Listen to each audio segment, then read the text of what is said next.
ये मास्टर साहब कहो पहले की जमाना से अब की जमाना से कितना बदलाव है। कितना पहले के नवहा जब सवेरे सवेरे जागे तब बगीचा में खड़ा खने रहे निगोटा पहन के फिर नहीं जाकर कसरत करे मेहनत करे।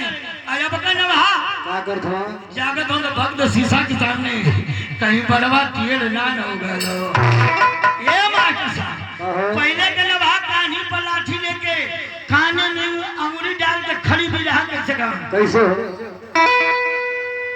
अरे बाबा के जलिया पर बोले वही ललिया कहीं दिलवा में उठे नहीं हो। हम मर्दन वाला गीत रहे वो जमाने को ये जमाना के गीत सुना अरे बिछाव कर दिया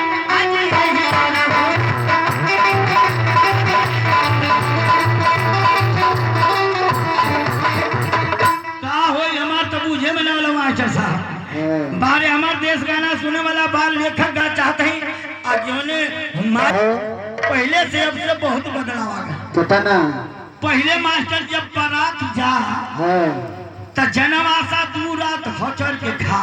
अच्छा और उससे तनी से देश विकास के लिए बदलाव है तो खिचड़ी खवाई तक दोपहरिया में महफिल लगा के तब विदाई करके पंचिया में लगा।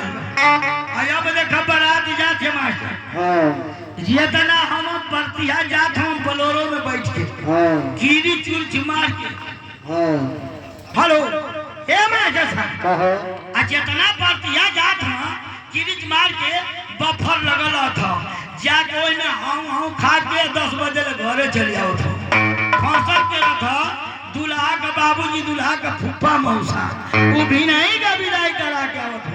यही से कहेगा कि पहले के बारात बारात पहले का बारात रल अब का बारात बलाएगा। अब बर्तिहन का इज्जत करे में घर ख्याल आंखों करत बराती लेट करे घर ही 9 बजे ले दूल्हा सजत बा आ घराती के दुआरे पहुंचे 10-11 तो थोड़ी जासा अंग्रेजी बाजा है ना में डीजे आल बा आधा बरतिया नचनिया बन के अपने सुख पगलाए बा। दारू पी के ऐसा नाचे जैसे मिर्गी आवत बा जितना भुवर पातर गाना ओइ घर दिए के दीवार है घराती कहे चला पानी पीला बंद करा गाजा बाजा। अब बाराती कहे कि नाचे तो पैसा लगल बा ज्यादा नाचे गावे बजावे में आधी रात पार हो गई। अब वहीं पर क्षण होते रहे तो बिचवे में मार तो मारे वाला मार पीट के बारात छोड़ के लम्मा भर और जुटले कपूर पुरनिया कैसो थर अब फिर से पर छन चालू भई दूल्हा बैठल बा गाड़ी में छुरछुरिया वाला तो छुरछुरिया छोड़ल आग लग गई साड़ी तो छुरछुरिया छोड़े वाला जाके छिपकल झाड़ी में मेहरारू बतिया से चल गई है जो रहे लिया गन बाड़ी यो कुल बेगोतान का में जाके खड़ा हो गए। ए मास्टर साहब देखा एक समय के बाद अच्छा छोड़ा बड़ा सी गोसिया तो हमारे मन का नाम बा। एक समय के बाद हम भीजना लाई लली गीता क्या किया जा। हाँ तो मर्दवा हमर समझना रुको के था कि में अंतर ना है का होगा। अरे यार विजय लाल मरद हो तो हाँ गाय वाला अच्छा तो हम गए तो नहीं अच्छा उल्टा हो गल हम हाँ भैया गड़बड़ा गए डीजे लाल हाँ आ गीता त्यागी आई रहली। देखा जब लेडीज जेंट्स का यही तो मंच भी रहिया लगा ली तब महफिल में फाड़ लेके केतर खड़ा हो केतर मास्टर तन फाड़ला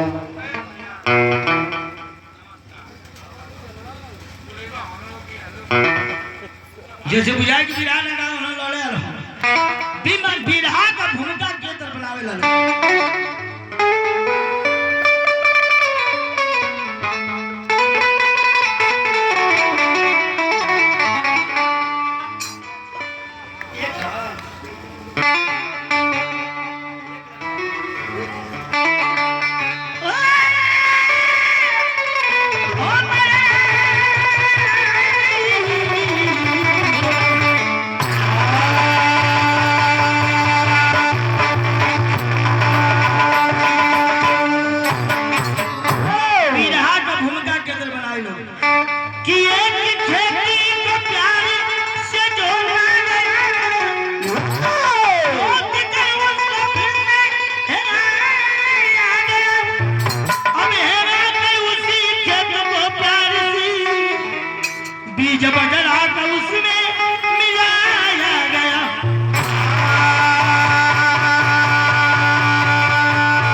खेतवा की जोत के बजरा छीट के हेंगा दल गए, लेकिन तरजीह बदल गए। कैसे? कि मेरे महबूब मेरे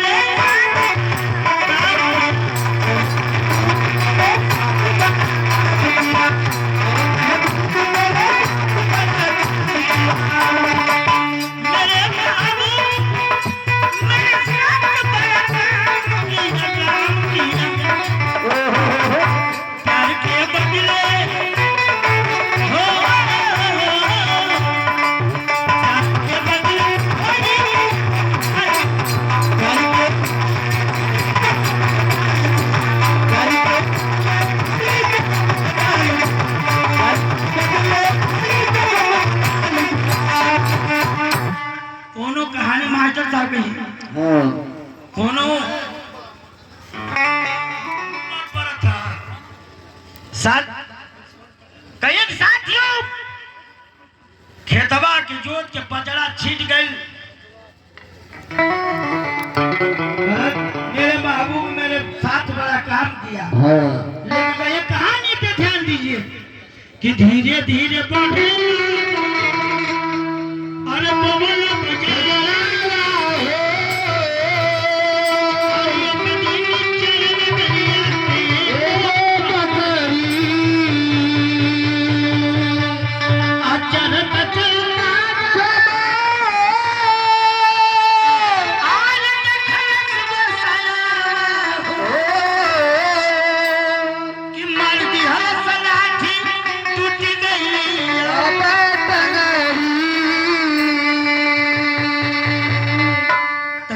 समझालो। दरिंदे ने लाठी से मार मार पकड़ी तो पैर तोड़ दिया।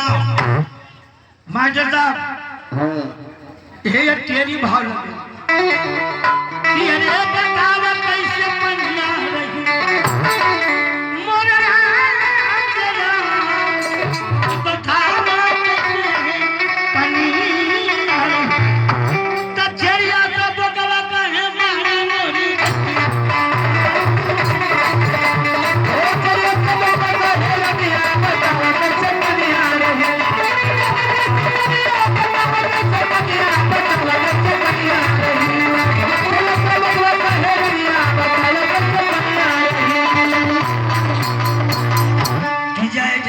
कुर्ता फाड़ी आलू भंटा की तरकारी अरे सरपुतिया कहे नेनुआ से सुन ले मोरी प्यारी हो बताव कैसे पनिया रही कचरिया के हमारी रैया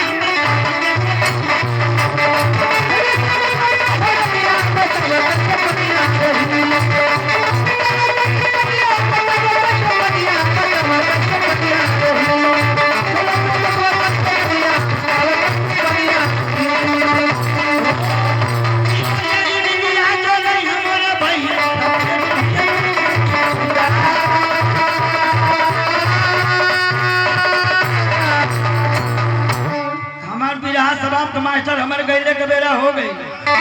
तो जाते जाते आप लोग को उस फिल्म का गाना सुनाकर जा रहा हूँ जो फिल्म अभी बनी नहीं है।